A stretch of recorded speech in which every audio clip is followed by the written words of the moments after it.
aula de hoje é para falar um pouquinho com vocês, falar um pouquinho para vocês sobre o material que eu chamei de apostila 2. O que é a apostila 2? A apostila 2 é a parte que vai vir termologia, termometria, a parte que, vamos lá, por assuntos. Dilatação, calorimetria, termodinâmica, a parte de ondas, a parte de óptica. Vamos dar uma relembrada em alguns tópicos desses, tá bom? Assunto que vem caído bastante. Bastante. Ao longo das questões, como sempre, eu vou fazendo e não só resolver as questões. Eu vou explicar o assunto, beleza? Tranquilo? Ítalo, coloca aí a questão de número 1, por favor, querido.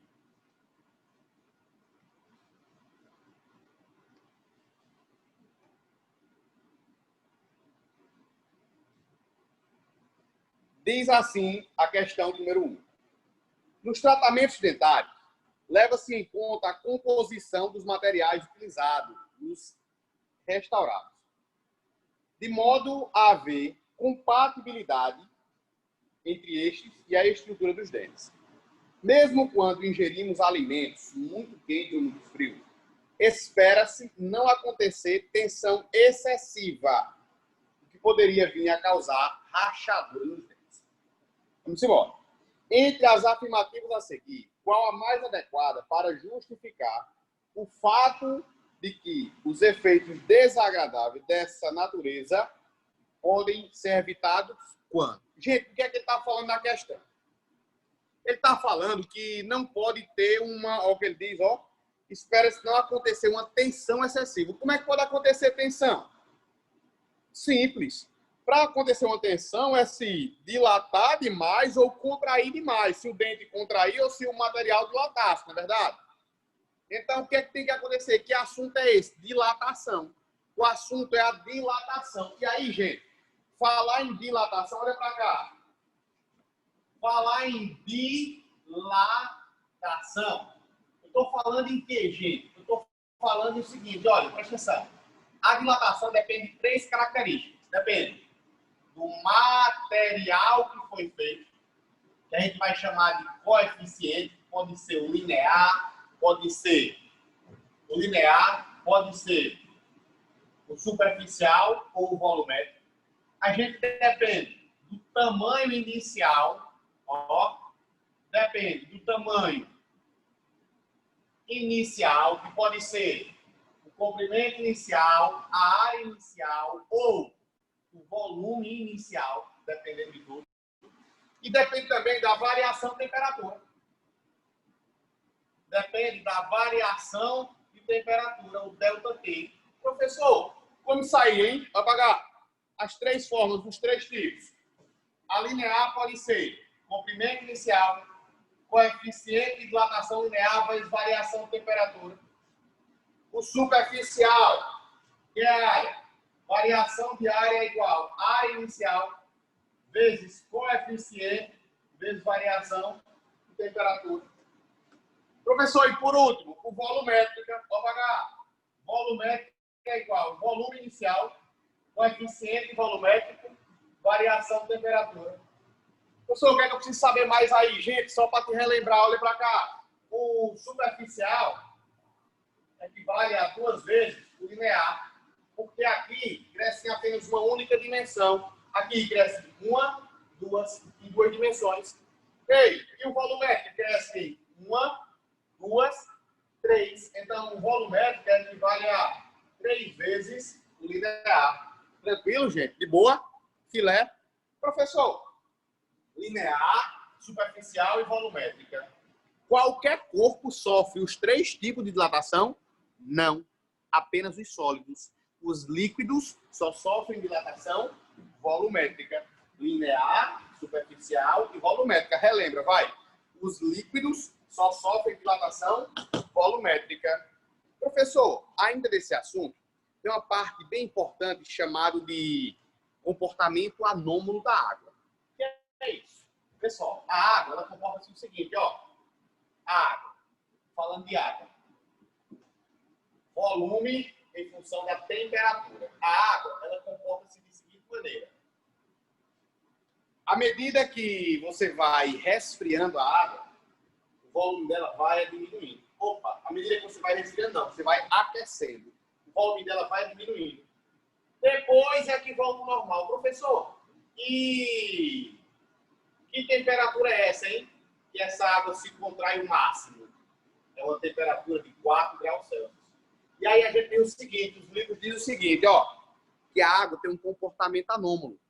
A água entre 0 graus, aqui ó, entre 0 graus Celsius e 4, quando você aquece, ela faz diminuir o volume. Tranquilo? E não dilatar. Beleza, vamos embora. Qual a alternativa justifica? Letra A, o calor específico do material.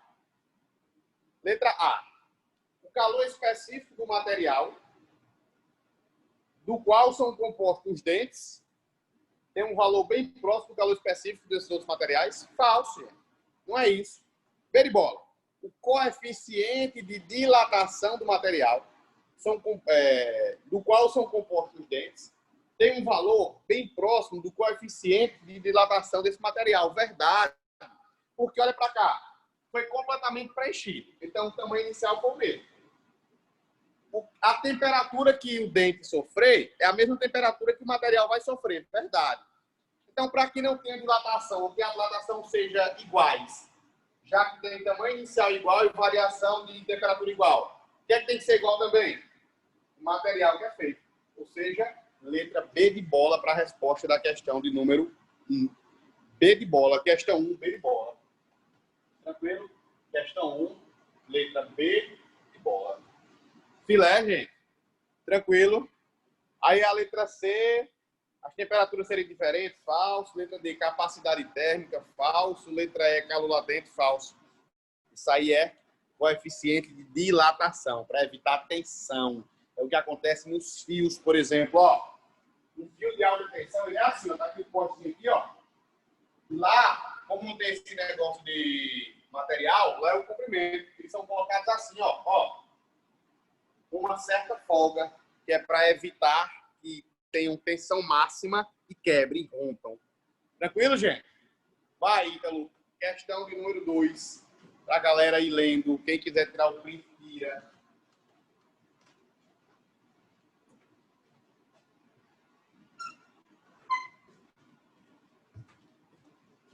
Vai lendo a 2 aí. Qualquer dúvida, fala.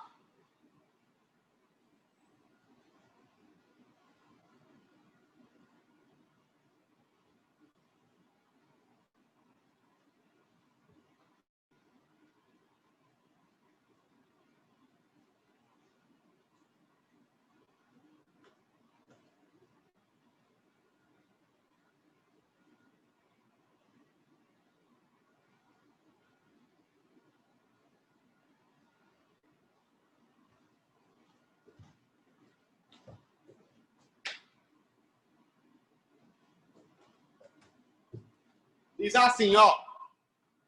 As máquinas térmicas foram apropriadas durante a primeira Revolução Industrial, iniciada na Inglaterra no século XVIII. O trabalho do engenheiro Nicholas Carnot, que notou a relação entre a eficiência da máquina de vapor e a diferença de temperatura entre o vapor e o ambiente externo.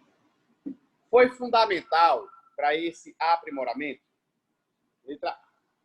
A solução desenvolvida por Carnot para aumentar a eficiência da máquina a vapor foi o quê? Gente, presta atenção. Olha para cá. Ciclo de Carnot. Ciclo de Carnot. O que acontece aí, gente? Foi que Carnot falou? Olha, professor, Carnot disse o seguinte, ó. Vamos falar de um gráfico que seja pressão por volume. Pressão por volume. Bora.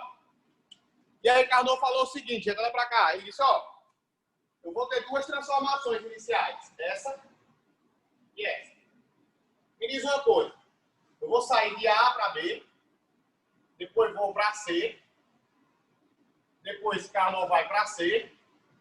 E C, Carnot vai para D e D vai voltar para A. Quero que você entenda o seguinte. Essa linha de A para B é chamada de isotérmica.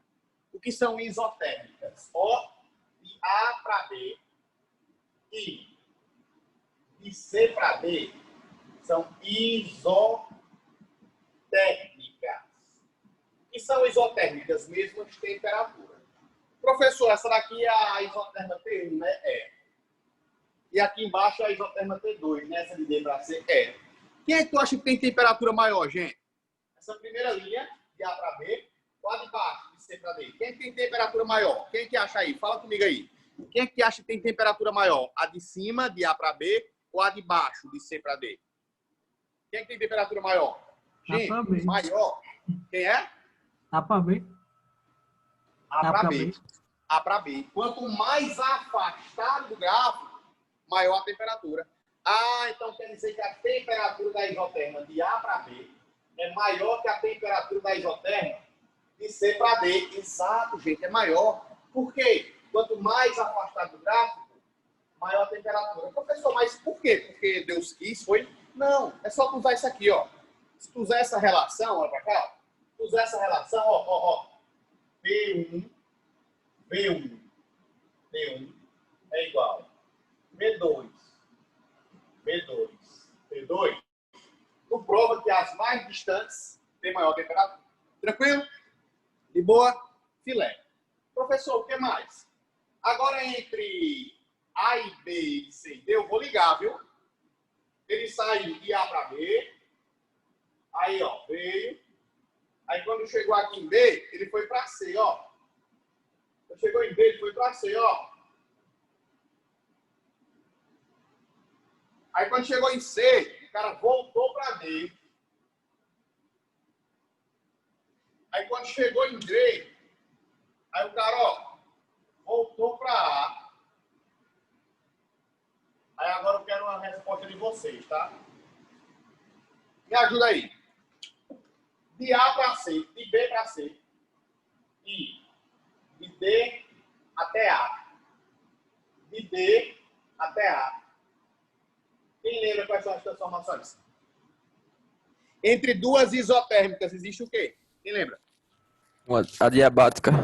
Adiabáticas. Perfeito. Então, de A para D são adiabáticas. Ah, não troca calor, né? É, agora é só tu analisar. Presta atenção. De B até C. Olha o volume que era em B, olha, gente. Olha pra cá, vai. Olha o volume que existia aqui em B, olha. Olha o volume que existia aqui em B, veja. Volume de B. Olha o volume de C. Tá percebendo que o volume aumenta assim, ó. Então, o volume de C é maior que o volume de B. Exato. Ei, quando eu estou aumentando o volume, eu estou tendo expansão ou contração? Expansão. Estou tendo expansão. Então, me diz aí o que foi que aconteceu de B para C, encarnou? Foi uma expansão, foi. Expansão o quê? Isotérmica. Expansão isotérmica. Ah, professor, que massa. Olha para cá, presta atenção. Sabe o que foi que Carnot disse? O rendimento de Carnot foi assim, ó. Ó, o rendimento da minha máquina vai ser o seguinte. Rendimento de Carnot vai ser igual 1 menos temperatura da fonte fria sobre temperatura da fonte quente. Por que é que Carnot fala em temperaturas e não em quantidade de calor? Sabe por quê? Porque a máquina de Carnot foi uma máquina experimental. Ele pegou a máquina térmica da segunda lei e dizia o seguinte: existe alguma máquina que funciona a 100%? Existe? Não. Tem máquinas que funcionam a 100%? Não. Não existe. A máquina de Carnot funciona a 100%? Não. Mas a máquina de Carnot, dentre todas as máquinas, é a que possui o maior rendimento. E de quanto é, professor? Ora, não sei. Mas é a que maior possui rendimento. Por quê? Porque ele fixou essas temperaturas. Ah, então, peraí. Carnot fez 2 postulados. Foi. Qual foi o primeiro? Estou na segunda questão, Bárbara. Qual foi o primeiro postulado de Carnot? a máquina de Carnot, entre todas as máquinas, é a que possui o maior rendimento. Professor, e qual foi o segundo postulado de Carnot, que já caiu 2 vezes no Enem? Fala para cá. Talvez esse você até passe despercebido nos livros. Carnot disse o seguinte: não importa se eu fixar 2 temperaturas, fixei uma temperatura fria e uma quente, ou seja, uma menor e uma maior. Fixei 2 temperaturas para essa máquina. Quando eu colocar qualquer fluido, não importa se eu colocar querosene, gasolina, Coca-Cola, gel, Guaraná Antártica, água, qualquer fluido que eu colocar, o rendimento vai ser o mesmo. Como é? Isso é o segundo postulado de Carnot. Não importa o fluido. Depois que as 2 temperaturas estiverem fixas, o rendimento da máquina de Carnot será o mesmo para qualquer fluido. Deu para entender? De boa? Filé? Deu uma puxada em Carnot, revisou Carnot, vamos embora. A solução desenvolvida por Carnot, volta para a questão, Ítalo.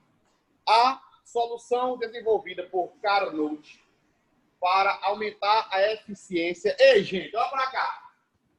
O que é que eu tenho que fazer para aumentar a eficiência? Eu tenho que fazer o seguinte, lembra que é 1 menos temperatura da fria sobre a quente? Eu tenho que fazer com que essa temperatura aqui da quente aumente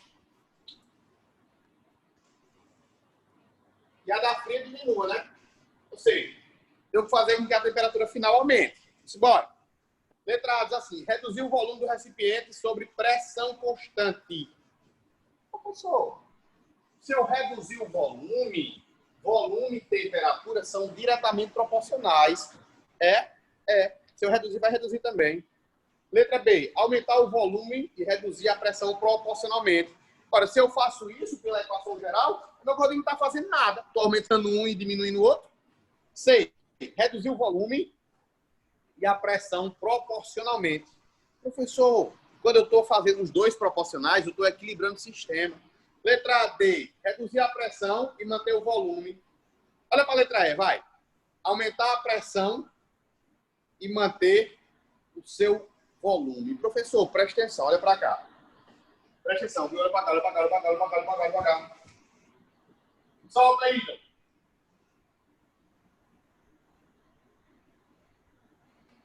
Já vou falar disso aqui e vou começar a falar sobre panela de pressão também, tá? Cara, esquece de volume. Ele disse que mantém volume constante. Beleza. N é constante e R é constante. Se eu aumento a minha pressão, consequentemente eu aumento a minha temperatura. E se eu aumento a minha temperatura, consequentemente eu aumento o meu rendimento. Ah, professor, o que acontece? Olha para cá, vamos falar em panela de pressão? Tá, olha para cá, querido. Panela de pressão. Professor, tem o que a ver com Carnot? É Carnot panela de pressão? Não, mas eu posso fazer uma analogia. Olha para cá. Vai. Nível do mar. Pico. Aqui a nível do mar é um ATI. Aqui em cima eu vou dizer que é 0,6 ATM, tá? Só para tu entender. Aqui a nível do mar, a temperatura de ebulição equivale a 100 graus Celsius. Lá em cima, a temperatura de ebulição equivale a aproximadamente 93 graus Celsius. De novo, a nível do mar, a pressão 1 ATM. Lá no pico do Everest, a pressão 0,6 ATM. A nível do mar, a água começa a ferver a 100 graus Celsius. Lá em cima, ela começa a ferver a 93. Pergunto a vocês, onde é que a água ferve mais rápido? A nível do mar ou a nível do mar ou lá no pico? A nível do mar. A nível do mar. Professor, mas lá em cima a temperatura de ebulição não é menor? Cara, mas a pressão é menor. Se a pressão é menor, ela vai custar mais para atingir esses 93. Ah, professor, pode ser que ela custe mais e ela fica lá dentro a uma temperatura menor, cozinhando. Professor, eu entendi. É o que acontece com a panela de pressão, não é? Naquela panela de pressão é o seguinte, olha, quanto mais você aumenta a pressão, maior vai ficando essa temperatura de ebulição. Está aqui a tua panela, olha. Está aqui a tua panela. Quando tu pega aquela tua panela de pressão, eu vou dizer mais, viu? A pressão aqui na tua panela está aproximadamente, a pressão aqui está aproximadamente 1,2 atm. De tal forma que a temperatura de ebulição aqui fica aproximadamente 120 graus Celsius. Aí o teu feijão que está aqui dentro, ele fica submetido a uma temperatura a todo instante de 120. Então ele fica submetido a uma temperatura maior, e aí ele vai cozinhar mais rápido. Então lá em cima eu vou cozinhar mais rápido ou mais devagar. Vai custar mais para cozinhar o teu feijão. Aqui embaixo cozinha mais rápido. É o princípio da panela de pressão. Porque se eu mantenho o volume constante e eu aumento essa pressão, o que acontece com a temperatura? Aumenta. E se eu aumento essa temperatura da fonte quente, o rendimento também aumenta. Então a resposta é nossa letra E. Aumentar a pressão dentro do sistema com volume constante. Deu para entender, gente? Repito sim, Jéssica. O segundo postulado de Carnot diz o seguinte, ó. Ele não fixou duas temperaturas, não foi? TA e TAB e TCD. Aí não importa. Se ele colocar ali dentro refrigerante, café, querosene, gasolina, álcool, o rendimento é o mesmo. Ou seja, quando tem duas temperaturas fixas, o fluido não influencia. Qualquer fluido, o rendimento da máquina de Carnot sempre será o mesmo. Beleza? Jéssica, tranquilo? Ou seja, independente do fluido, na máquina de Carnot, o rendimento é o mesmo. Independente do fluido. Então, segunda questão, nossa letra E. Questão de número 3, Ítalo. Tira o print aí.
Foi lendo, diz assim, ó.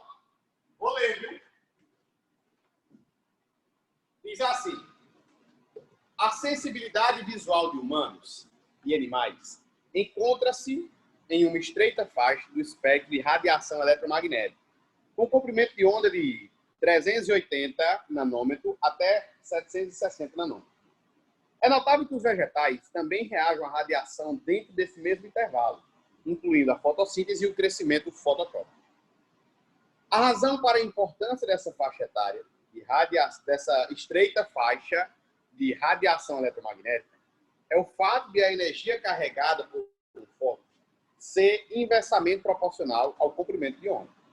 Assim, os comprimentos de ondas mais longos não carregam energia suficiente para cada fóton para produzir um efeito fotoquímico apreciável. E os mais curtos carregam uma energia em quantidade que danifica os materiais orgânicos. Vamos embora. Sabendo que a energia carregada por um elétron de frequência F é dada por E é igual a HF, em que H, que é a constante de Planck, ele deu o valor, e que a velocidade da luz é aproximadamente 3 vezes 10 a 8. E 1 nanômetro equivale a 10 a menos 9 metros.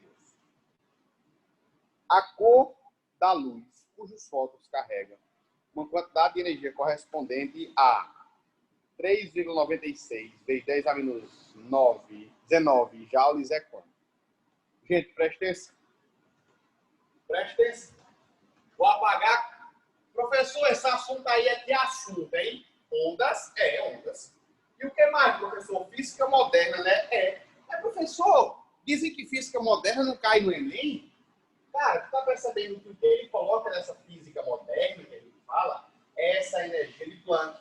O que ele coloca de física moderna é a parte de absorção de energia e fotoelétrons, que é tudo visto em química, tá? Isso aí é visto em química. E aí, mesmo assim, ele ainda deu a fórmula para vocês. Vamos embora. Ó o que ele diz. Ele diz o seguinte, ó. Ele diz na questão que... Ele disse na questão... Questão número 3. Ele disse na questão que o H, que é a constante de Planck, é 6,6 vezes 10 a menos 34. Ele diz que a velocidade da luz no meio é 3 vezes 10 a 8 metros por segundo. Ele diz para adotar que 1 nanômetro é igual a 10 a menos 9. E ele diz que a energia equivale a 3,96 vezes 10 a menos 19 graus. Vê mais o que ele diz, viu? Vê mais o que ele diz. Ele diz que a energia de Planck equivale a HF. Professor, e ele quer saber o quê? Ele quer saber qual é a faixa, qual é a cor que tu vai usar. Professor, mas a faixa, como é que eu vou identificar? Cada cor aí está identificada pelo quê? Pelo comprimento de onda. Professor, e como é que eu vou achar comprimento de onda através da energia de Planck? Cara, ele te deu a energia, ele te deu a constante de Planck. Tu vai achar a frequência. Professor, e qual é a relação de frequência com o comprimento de onda? Já que eu quero saber o comprimento de onda. Ei, lembra que velocidade é igual a lambda F? Como a velocidade é constante, esse comprimento de onda e essa frequência são inversos. No mesmo meio, né? Claro, em um mesmo meio. Ah, professor, velocidade só muda se mudar de meio. Frequência só muda se mudar de fonte. Exato. E como é que eu faço para achar esse comprimento de onda ou essa frequência, primeiro, digamos assim? Simbora, ele deu, olha para cá. Quero ajuda, viu? 3,96 vezes 10 a menos 19 é igual. Olha a constante de Planck. 6,6 vezes 10 a menos 34 F. F é igual. Multiplicando, passa dividindo. 3,96 vezes 10 a menos 19 dividido por 6,6 vezes 10 a menos 34. O problema aqui, gente, foi a conta. Quem fez aí, hein? 3,96 dividido por 6,6. Deu quanto isso, gente? Romário, Jéssica, faz aí para mim, por favor. Isso aqui está negativo, ó. 0,6. Dá quanto, Romário? 0,6. 0,6. Foi boa, Romário. Foi boa, Marcos. 0,6. Então, olha a frequência. 0,6 vezes. Ei, 10 a menos 34 sobe positivo. 34 menos 19. Dá quanto isso? 15. Quanto? 15. 15. É, isso aqui, professor, fica 15. 10 a 15, né? É, 10 a 15.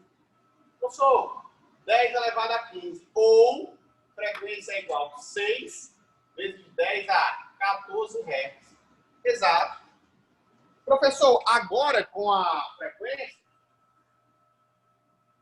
eu posso achar o comprimento de onda, não posso? Pode.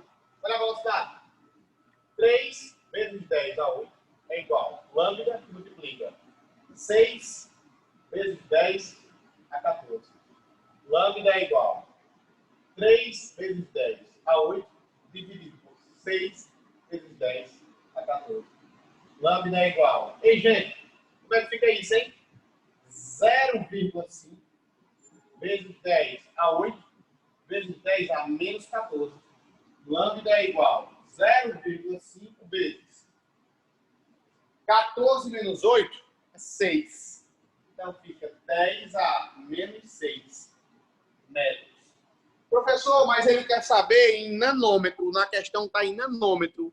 Ele disse que 1 nanômetro é 10 a menos 9. Então vamos transformar para que isso aqui fique 10 a menos 9? Para ficar 10 a menos 9, eu tenho que fazer o quê? Se eu somar 3, menos 6, mais 3, ficava era menos 3. Eu tenho que diminuir mais 3. E como é que eu diminuo casas? Quando eu ando para a direita. Então eu tenho que andar quantas casas para a direita para ficar 10 a menos 9? Eu diminui 3. De menos 6 para menos 9 é 3. Então eu vou andar 0,5, 5, 50, 500. Vai ficar 500 vezes 10 a menos 9 metros. Ou 500 nanômetros. Tem resposta? 500 nanômetros? Ou seja, é o verde entre 495 e 570. Letra B de bola. Ou seja, gente, ele deu uma misturada em ondas com energia de Planck. Beleza? Ei, já que eu falei, eu nem falei isso ainda. Mas alguém sabe me dizer o que é o efeito fotoelétron, que é diretamente cobrado no Enem? O que é efeito fotoelétron? Alguém sabe? Ei, me ajuda aí, vai. Vai, fala, Romário. É a excitação dos elétrons quando eles recebem uma energia e salta de uma camada inferior. Perfeito. Isso é só o modelo atômico de Bohr. Olha para cá.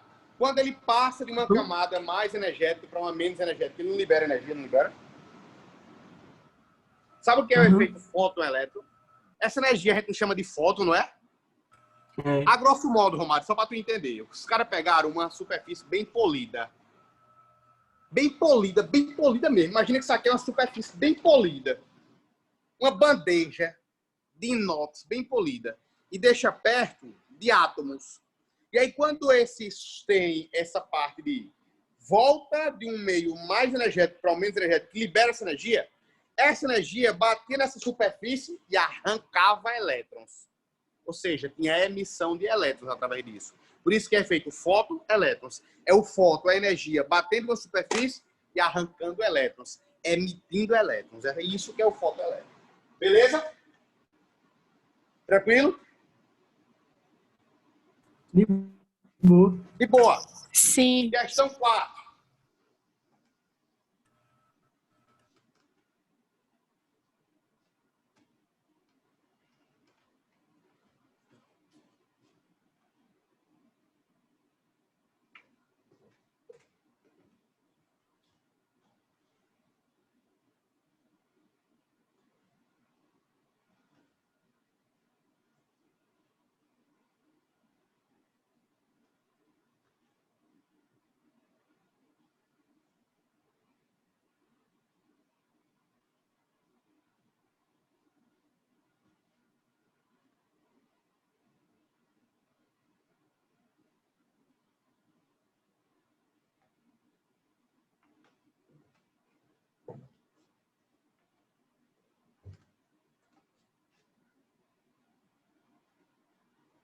Questão 4 diz assim.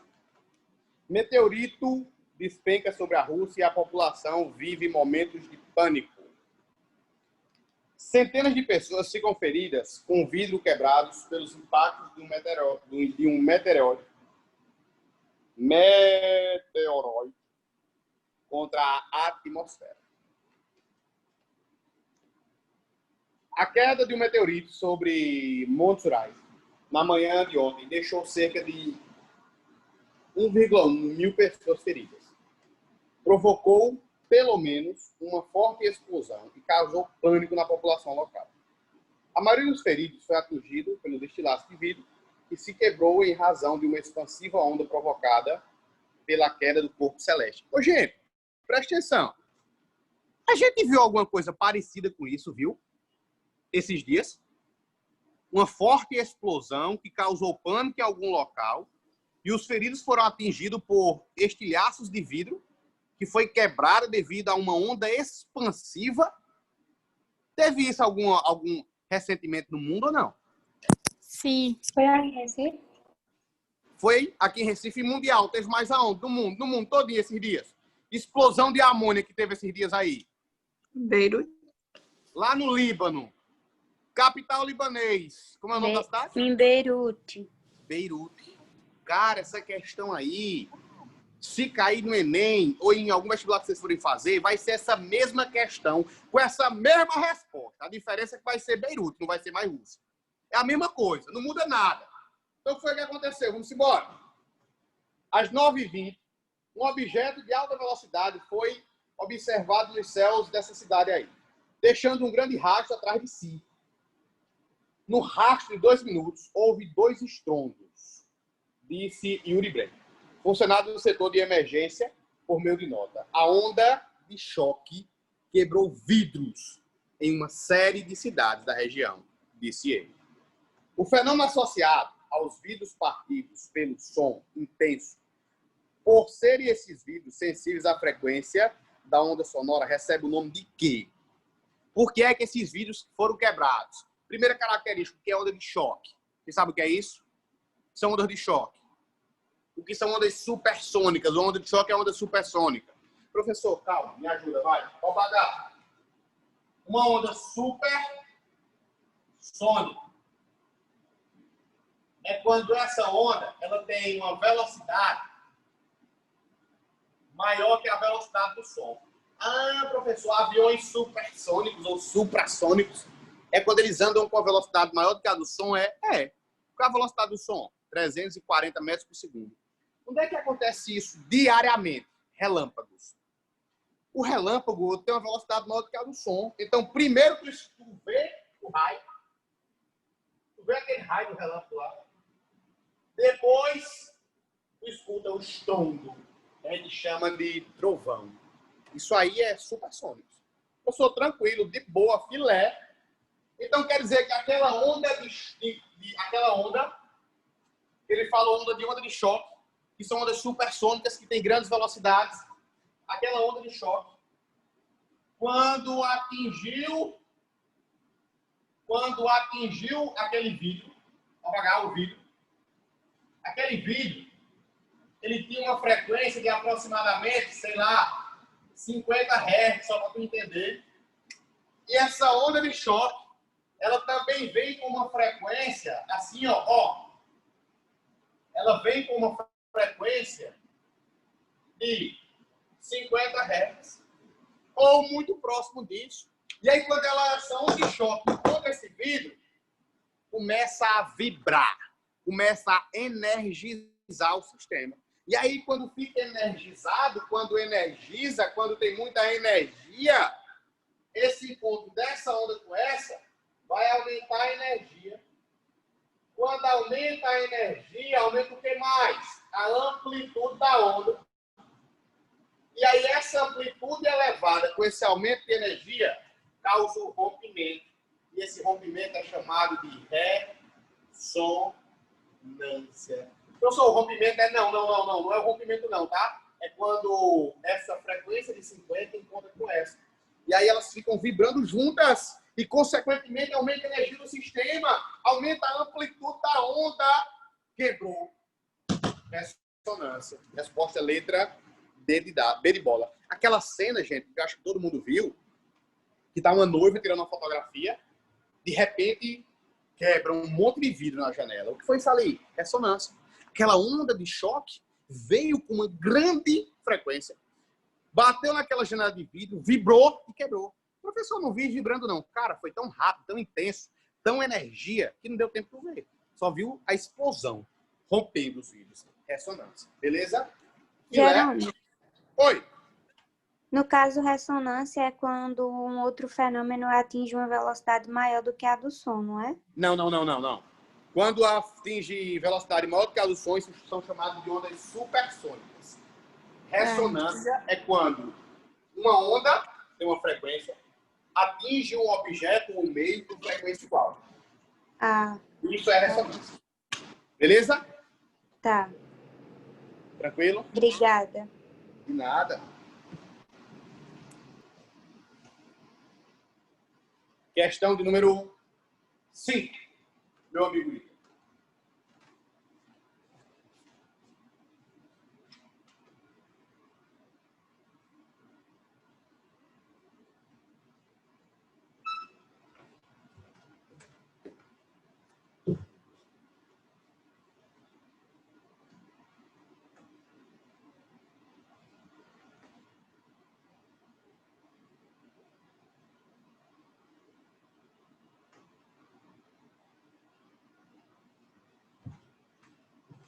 Ei, Neto. Oi. Estádios de futebol, eles possuem alguma estrutura física especializada em tipo, impedir uma possível ressonância? Deu para entender? Por causa da quantidade de pessoas e tal. Tem sim. Toda construção, tudo que você vai fazer, tem uma cadeira que quem faz aí a parte de engenharia vai pagar, que vai ter muito só sobre essa parte de ressonância. Vou dar um exemplo para você, tá? Aí eu volto para o estádio de futebol. Quando é que no estádio de futebol entra em ressonância?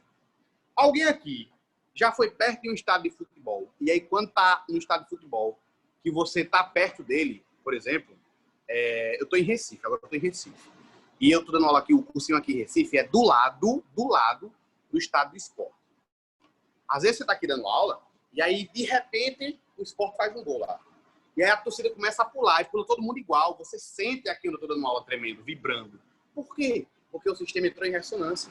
Na hora que todo mundo pula, aquele sistema começa a vibrar. Quando vibra, entra em ressonância. Professor, como assim? Entra no elevador e começa a pular um monte de gente igual. O elevador fica vibrando, entrou em ressonância. Ah, professor, tranquilo. Não quer dizer que quando faz frequência igual, essa vibração em ressonância? Tu gritar perto de uma taça. A taça fica vibrando, vibra, até quebrar. Ressonância. Foi Letícia que me perguntou, foi?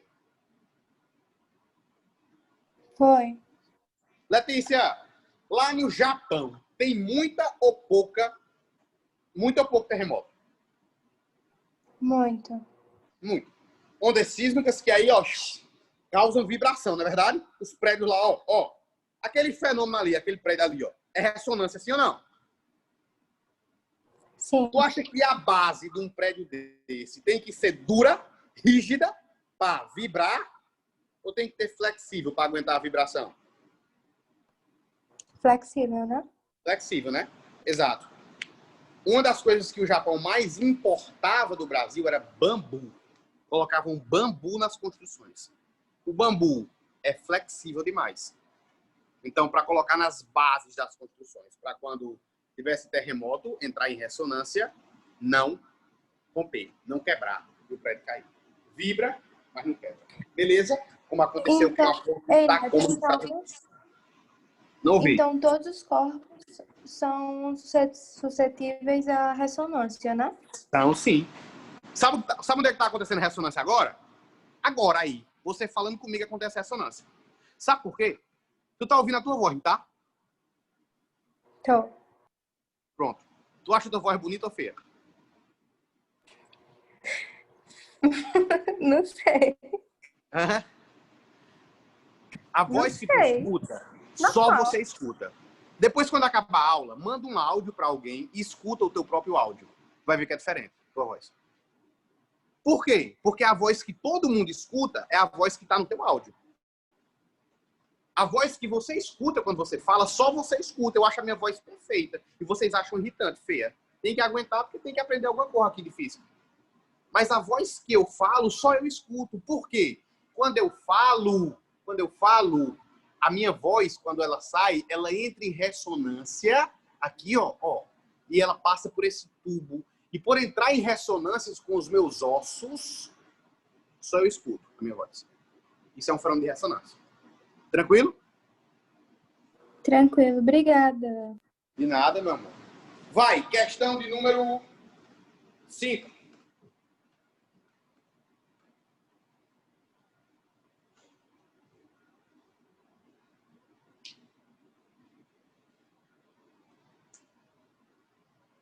Considere um observador O parado na calçada em uma rua, quando uma ambulância passa com a sirene ligada. O observador nota que a altura do som da sirene diminui repetidamente depois que a ambulância ultrapassa. Uma observação mais detalhada revela que a altura sonora da sirene é maior quando a ambulância se aproxima do observador e menor quando ela se afasta. Esse fenômeno, junto com outras situações físicas, é denominado de efeito Doppler. Acerca do assunto tratado no texto que descreve o efeito Doppler, analise e identifique as proporções a seguir. Professor, 1, 2, 3, 4. Cara, eu resolvi fazer assim para falar mais assuntos, tá bom? para falar mais assuntos, para ter mais tópicos para citar, né? Para vocês aí que questão de linha de ABCDE, né? Vamos embora. Efeito Doppler.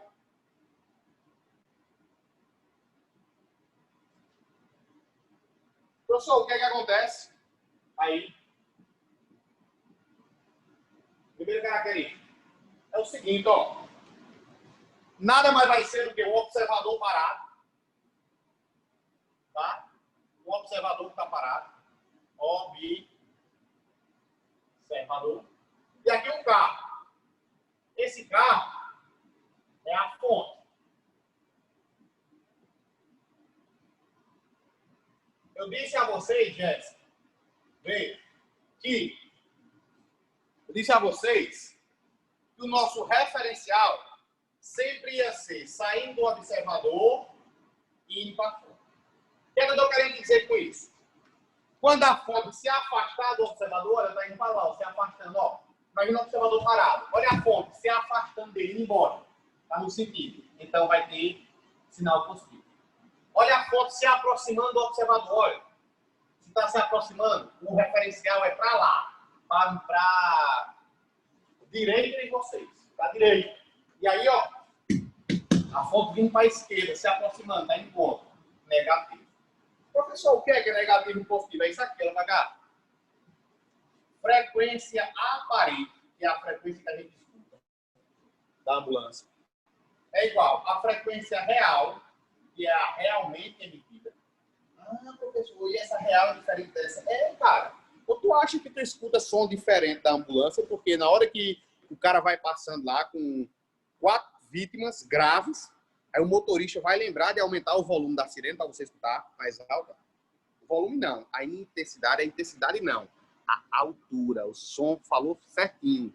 Porque quando eu falo de frequência, eu falo de altura. Intensidade, volume, é para amplitude. Frequência é altura.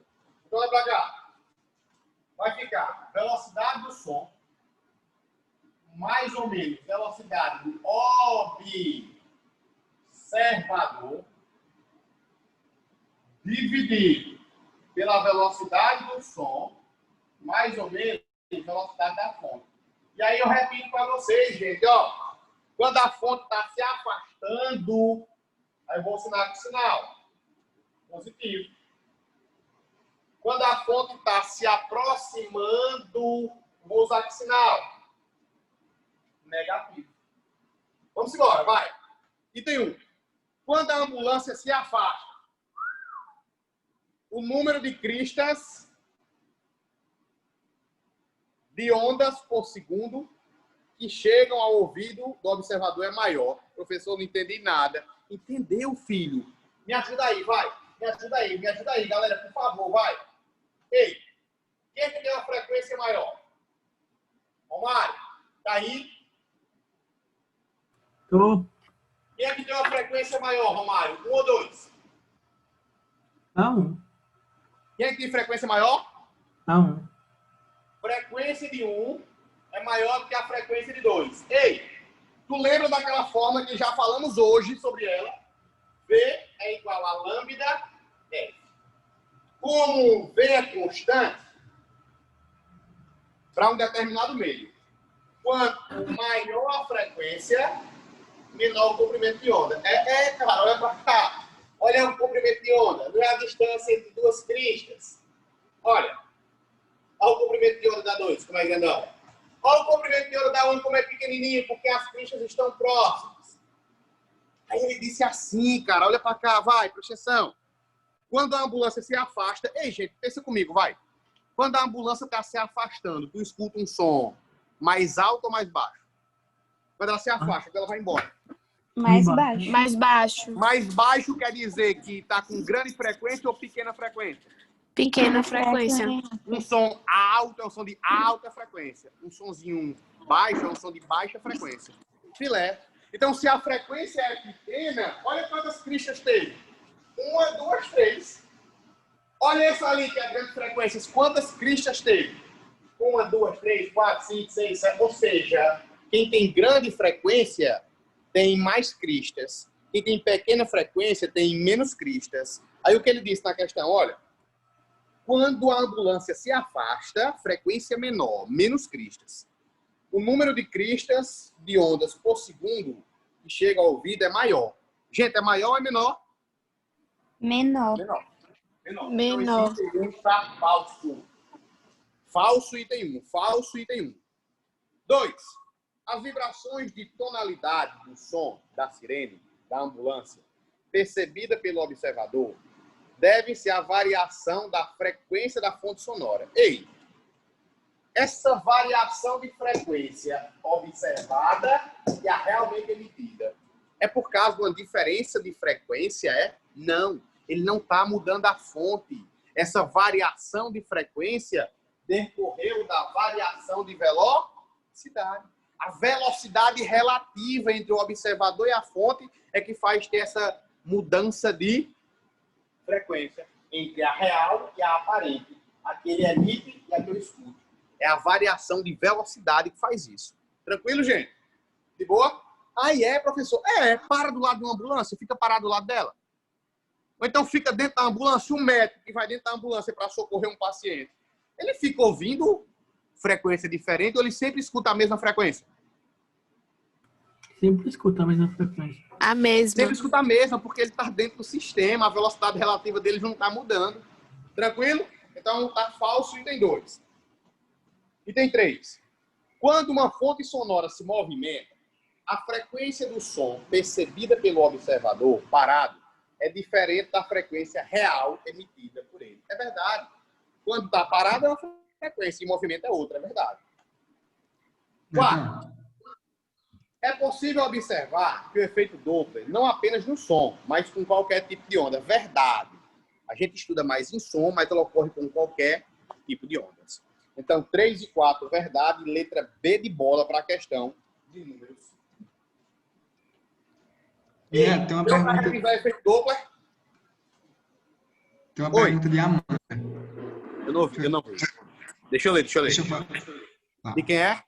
Professor, a fonte também pode ser parada e o observador em movimento? Pode sim. Aí a mesma coisa, Amanda. Ó pra cá, meu amor.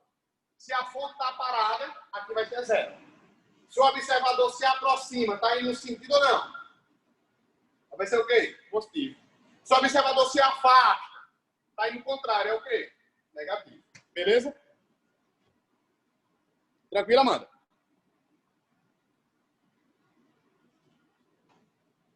Simbora. 6 itens.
Diz assim a 6, ó. A condição para que ocorra eclipse é que haja um alinhamento total ou parcial entre o Sol, a Terra e a Lua. A inclinação da órbita da Lua em relação ao Equador da Terra provoca o fenômeno de Lua nascer em pontos diferentes no horizonte a cada dia.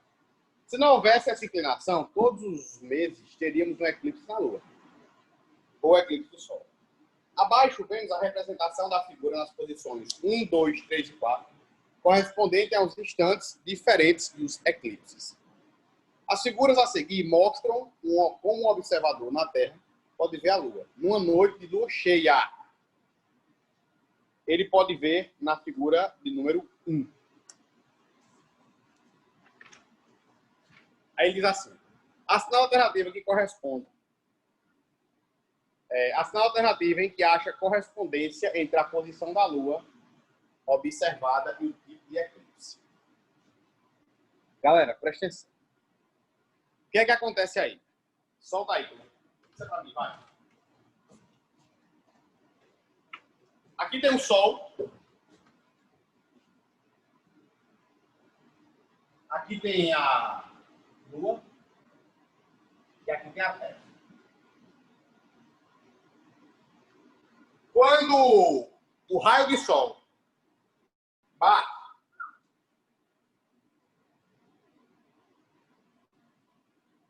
e tem uma pessoa aqui, ó. A pessoa está aqui, ó. Nesse local. O raio não chegou até ela.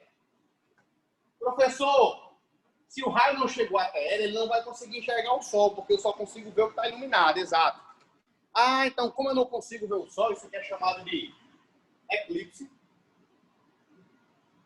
solar. Ah, professor, porque a Lua está cobrindo parte do Sol. Exato. Professor, que Lua é essa? Lua nova. Então, o que é que eu tenho que saber? Eclipse solar. Eu não vejo o Sol, se for um eclipse total. Quando é eclipse solar total, que eu não vejo o Sol, eu estou no cone de sombra. Não chega luz nenhuma. Professor, e se eu estivesse no cone de penumbra? Chegava poucas luzes. Eu ia ver parte do Sol. Ah, entendi. Aí era eclipse parcial do Sol, né? Exato. Parcial do Sol. Professor, mas quando tá assim, olha. Tem o Sol, Romário, ó. O canal já tá aí. Tem a Terra.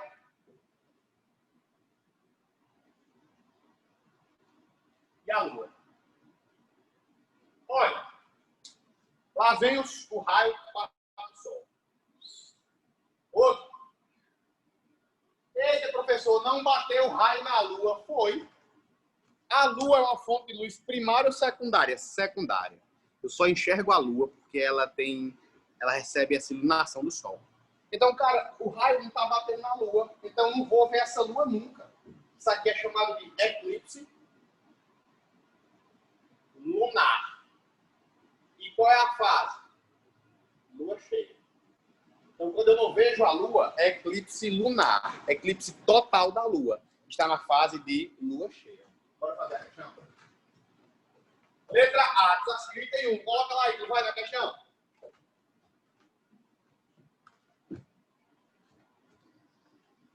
Olha o item 1, eu estou vendo tudo aí. Posição 1. É um eclipse parcial? Não. Não é eclipse parcial, não. Ei, professor. Vamos embora. Vai. Olha a posição da Lua. Tem algum local que não vê nada da Lua? Tem no 4, que não vê nada. Então, nesse 4, tem que tipo de eclipse? Eclipse lunar total. Porque eu não vejo a Lua. Quando eu não vejo a Lua, é eclipse lunar. Quando eu não vejo o Sol, é eclipse solar. E quando é que eu não vou ver a Lua? Fase de Lua cheia ou Lua nova? Lua cheia. Em luas cheias, é que pode ser que aconteça o eclipse lunar. Tranquilo? Então, a resposta é a letra D, né? Letra D de dado.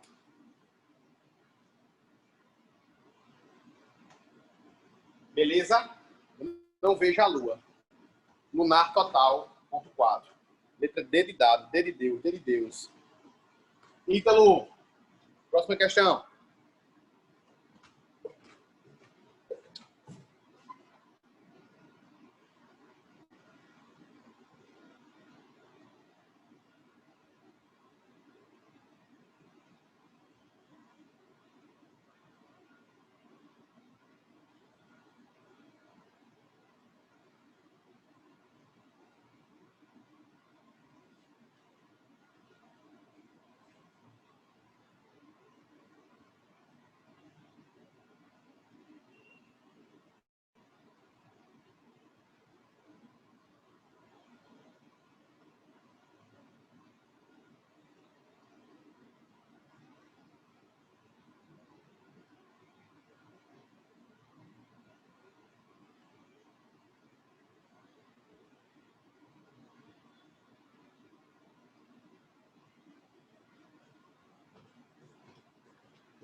Perguntas?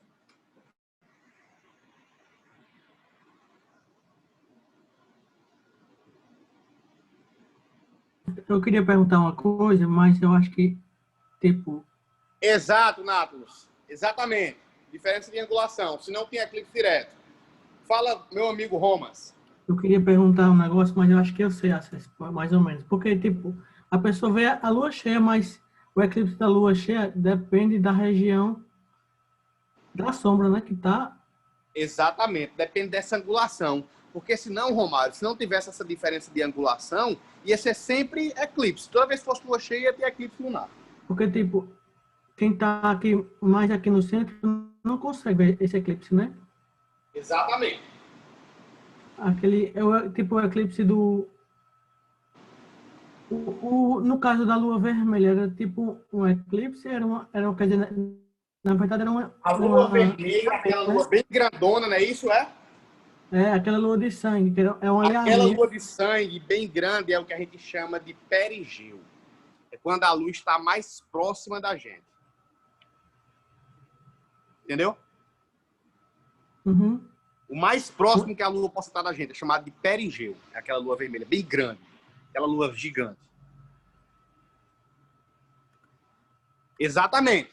A lua vermelha é o perigeu. Eu acabei de falar isso, Maria Clara. E aí, complementa o que você está me perguntando. Tá bom? Fala das marés vermelhas. Vai! Vamos embora. Diz assim, ó. A figura solar. A figura mostra uma superfície refletora de tamanho parabólico, que tem sido utilizado como um fogão solar. Esses dispositivos é montado de tal forma que o raio fique posicionado sempre, de tal forma que a superfície fique posicionada, sempre voltada para o Sol.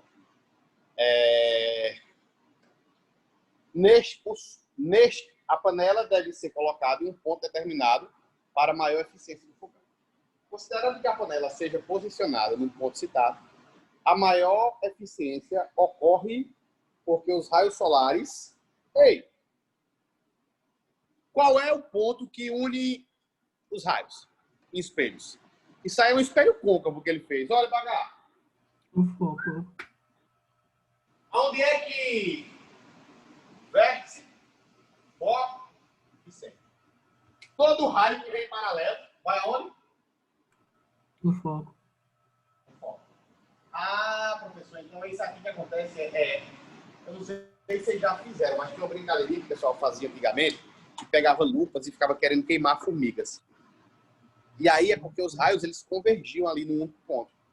Ah, entendi. Você fica convergindo, né? Exatamente. Você quer fazer um fogão solar, é isso que faz, né? Então quer dizer que a panela fica onde? No foco da parábola. Então diz isso aí na letra C de casa. Considerando que a panela esteja posicionada no ponto citado, a maior eficiência ocorre porque os raios solares refletidos se concentram nesse ponto, que é definido como o foco da parábola. Letra C de casa. Letra C de casa. Panela ou fogão solar. Porque todo raio que passa paralelo desce sobre o foco. Essa é a questão 6 ou a 7, Igor?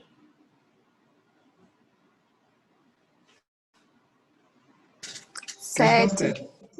Letra C de casa. Tranquilidade? De boas?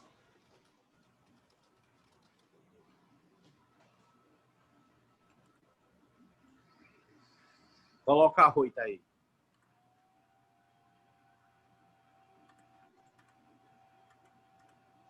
Exato. Questão 8, vai.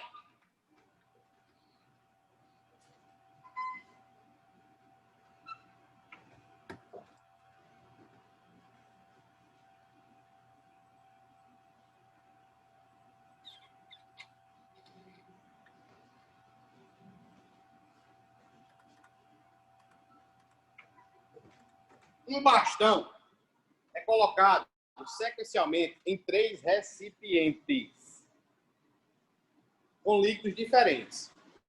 Olhando-se o bastão através de cada recipiente, observe-se as imagens 1, 2 e 3, conforme a ilustração a seguir, pois os líquidos são transparentes, sendo Na índice A, N1, N2, N3, os índices de refração de cada líquido. Assinale a opção correta. Professor, o que é que você quer que eu faça aí? Ó, Bagá. Tem um cara chamado Diestel. Não é o seguinte, ó. Olha, meu velho.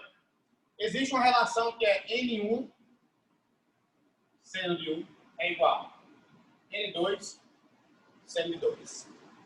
Professor, o que é que eu estou querendo dizer com isso? Existe uma relação entre a lei de Snell e o ângulo. Se você faz analogia, você fala o seguinte, ó. Se aqui vai ter uma seta para cima, se é uma igualdade, aqui é uma seta para baixo. Se aqui é uma seta para baixo, aqui é uma seta para cima. Professor, como assim? O que é que eu estou querendo dizer isso? É multiplicação. Quando é que dois números são diretamente proporcionais, quando eles estão dividindo. Diretamente dividindo. Esses estão multiplicando. Então, se um é grande, o outro é pequeno. Se esse é grande, é porque esse aqui é pequeno. Então, esse aqui é o quê? Grande. O que é que eu estou querendo dizer com isso? Olha para cá. Preste atenção, tá? Reta normal. Meio 1 e meio 2. Olha para cá, Romário.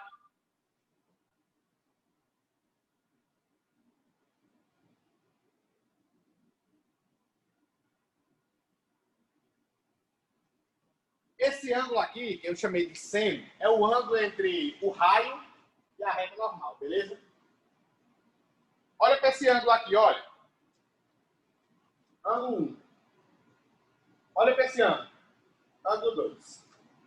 Quem é maior, Romário? O ângulo 1 ou o ângulo 2? 2. Se o ângulo 2 é maior, é porque o índice dele é menor. Ah, o ângulo da superfície 2 é grandão. Então é porque o índice de refração da posição 2 é pequenininho. Então, se o ângulo da posição 1 aqui é pequenininho, é porque o índice é grandão. Então, eu posso afirmar com certeza que o índice de 1 é maior do que o índice de 2. Por quê? Porque o ângulo de 2 é grande. Quem tem grande ângulo tem pequeno índice de refração. Snell disse isso. Acabou-se. Ele disse isso. Bora analisar? Olha as três situações, 1, 2 e 3.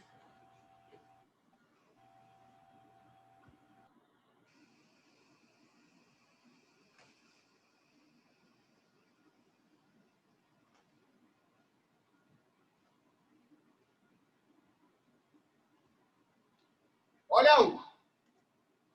Passou.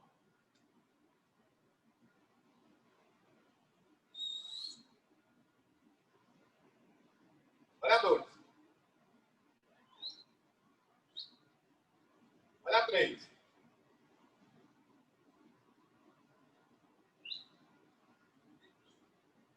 Professor, onde é a reta normal? Aqui, ó. Esse ponto aqui, ó.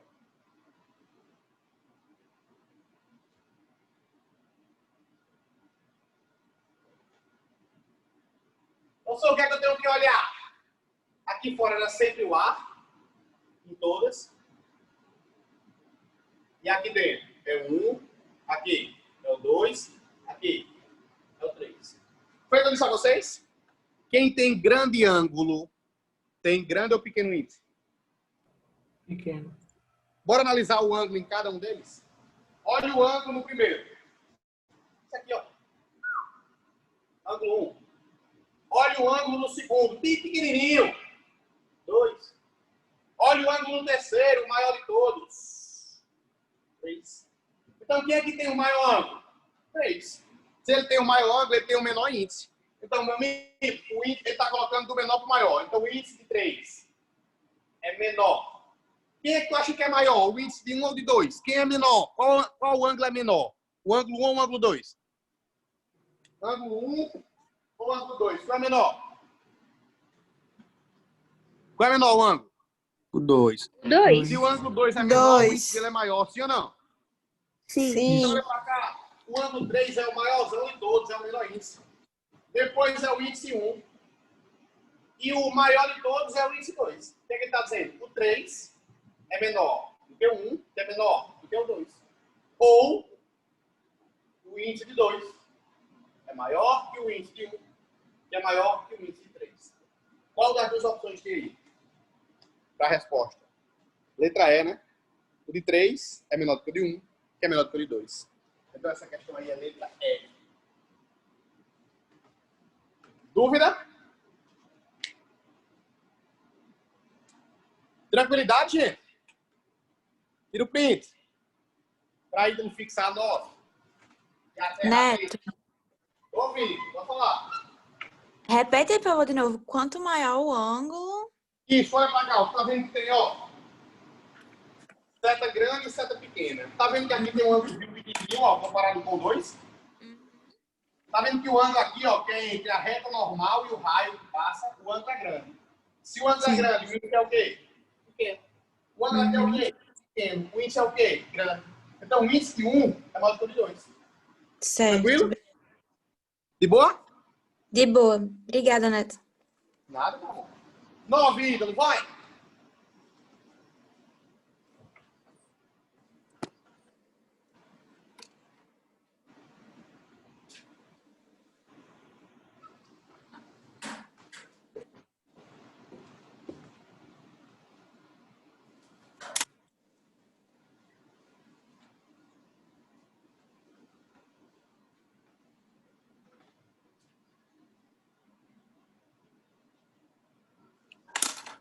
E Netão, o Flamengo tá voltando, viu? Como é? O Flamengo tá voltando. O Flamengo tá voltando, tá mesmo, né, velho? Que triste. Mas o Vasco tem 2 jogos a menos que ele, então tem possibilidade de chegar a 20 pontos. 3 a mais. É, Mas mas foi bom. Eu tô feliz. Eu tô feliz do Vasco ter feito essa quantidade de pontos aí, porque pelo menos ele não vai ficar brigando tanto pelo rebaixamento, né? Já ganhou os pontos no início. Bora. Questão Vasco não cai, não. Vasco não cai, não. É, eu mesmo, Nossa Senhora. A última vez que o Vasco deu uma alegria grande, eu bati a torneira, assim, a testa na torneira, levei 3 pontos. Tem só a cicatriz aqui, assim, bem pequenininho, era bem novinho. Foi em 2000, o Vasco perdeu pro Corinthians, na final do Mundial de Clubes. Diga aí, será que faz tempo? Olha, vai. Questão 9. Diz assim, em um laboratório de física é encontrado um frasco opaco, contendo uma massa de 100 gramas de um líquido. Massa do líquido. 100 gramas. Armazenado na geladeira do laboratório, a uma temperatura inicial de 6 graus Celsius. Então, tinha um recipiente que tinha 100 gramas desse líquido e estava a uma temperatura inicial de 6 graus. Um estudante deseja identificar o líquido sem abrir o frasco, usando um calorímetro ideal. No calorímetro, o estudante insere 100 ml de água pura. Olha a massa inicial da água. Professor, mas ele não foi o ml? Ele disse que a densidade é 1, então, quando ele dá o ml, é a mesma coisa que dá gramas da água. E estava a uma temperatura inicial de 20 graus Celsius. Diz mais. Após certo tempo, o frasco do líquido desconhecido entra em equilíbrio térmico com a água, que passa a ter uma temperatura de 16 graus Celsius. Olha a temperatura final de tudo. A temperatura final foi quanto? 16 graus Celsius. Aí ele diz assim, vamos supor que não há trocas de calor. Vamos supor que não há trocas de calor do conteúdo do calorímetro com o ambiente. E que a massa do frasco seja desprezível. O calor específico da água seja de aproximadamente 4,2 joules, quilogramas, Kelvin, e sua densidade igual a 1. Olha o que ele diz. Qual foi o líquido utilizado? Gente, como é que eu faço para saber esse líquido utilizado? Professor, através do calor específico dele, foi o que ele deu. E ele deu foi o calor específico da água em joule, né? Porque está tudo em joule para o outro também. Foi o que aconteceu aí, gente. Aconteceu o seguinte, ó. Houve uma troca de calor. Tira aí. Uma troca de calor. Como o sistema está isolado, a quantidade de calor entre os corpos, que é do líquido, mais a quantidade de calor entre a água, tem que ser igual a zero. Como assim, professor? A gente disse que a energia, no universo, nada se perde, nada se cria, tudo se transforma. Tudo que entrou ou saiu de um, foi para o outro. Ah, entendi, massa. Então, se está tendo variação de temperatura, é o famoso quimacete.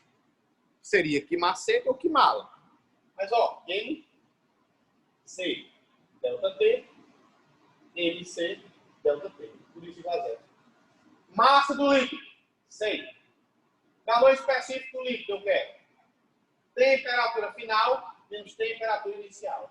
mais massa da água, também é 100. Calor específico da água, 4,2. Temperatura final menos temperatura inicial, tudo isso igual a 0. Professor, massa, ou 100 vezes C. Qual foi a temperatura final do sistema? 16. Qual era a inicial do líquido? 6. Mais 10, 4,2. Temperatura final do sistema? 16. Menos. Qual era a inicial da água? 20. Tudo isso é igual a quanto? 0.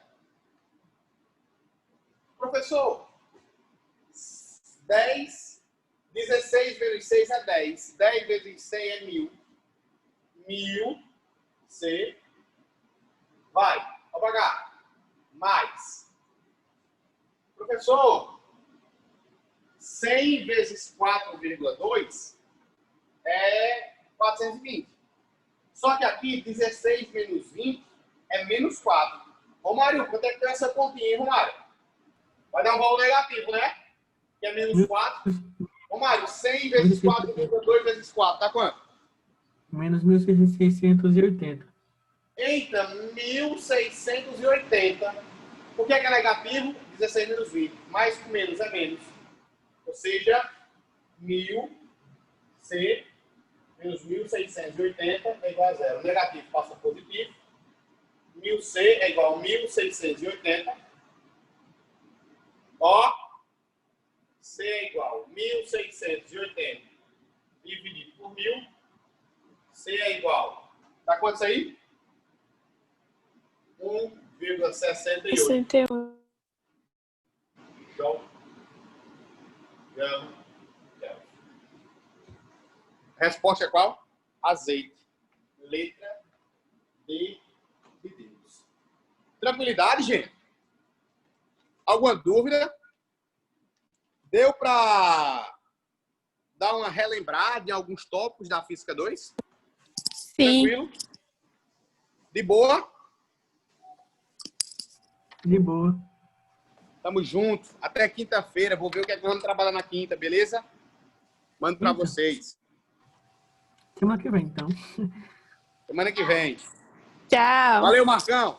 Tchau. Valeu, galerinha. Um cheiro. Tchau. Tira o print aí quem quiser. Valeu, Ítalo. Valeu, Netão. Abraço. E aí, quando é que vai ter aquela reunião lá? Como é? A reunião? Vou